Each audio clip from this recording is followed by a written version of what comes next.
to #AskGabbi. The purpose of me being here is simply to uplift, inspire, and motivate you to chase your dreams relentlessly.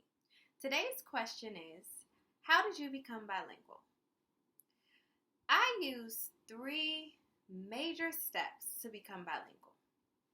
Number 1, I took classes on classes. As a matter of fact, I started taking Spanish classes in high school, which weren't really that serious. Then I went on to take some very great classes at Salisbury University. After I finished there, I also studied in Ecuador, and then I went on to work in Mexico, which brings me to my next point. You have to speak it every single day. And if not every single day, every other day.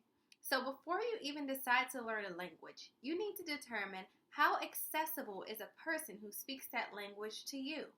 Do you have someone you work with? Maybe an old college buddy. Honestly, there are even websites now that allow you to get a pen pal from anywhere in the world, so you could really speak any language. Just look for the resources and you'll be sure to find them. That brings me to my next point on resources. Use things like Duolingo, online quizzes, vocabulary quizzes, verb quizzes to supplement your instruction that you're learning in the classroom and face-to-face. Now, I know a lot of people right now are saying, I paid all this money for Rosetta Stone, and now you're telling me it's not going to work? That's not what I'm saying. I'm just saying Rosetta Stone isn't the full meal. It's the appetizer, or maybe even the dessert. But you need that foundation of a real professor, face-to-face, because they can correct you. They can help you out. They can answer any question that may come up at any time. And an online program or a computer program simply just can't do that for you. So remember, number 1, you have to have that serious foundation.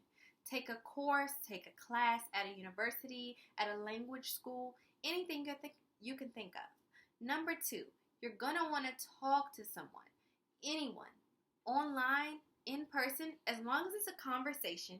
They say something and you say something. It has to be something immediate. It can't be a text message. It has to be speaking, because there's a speed that your brain has to run at when you are bilingual, and it has to translate the words over or come up with them if you're not translating them in your head.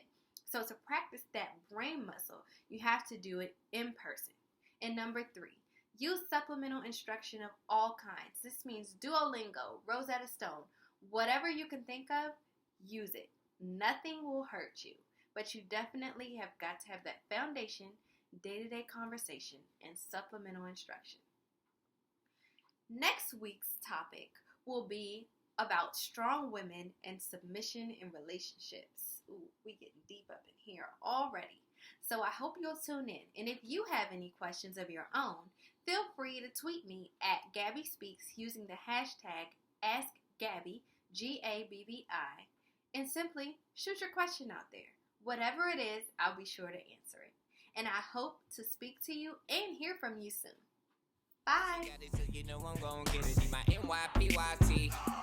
She my NYPYT. She my NYPYT. She my pretty young thing, and I do anything for her. I wanna love you, ay, pretty young thing. You need some loving from a real one.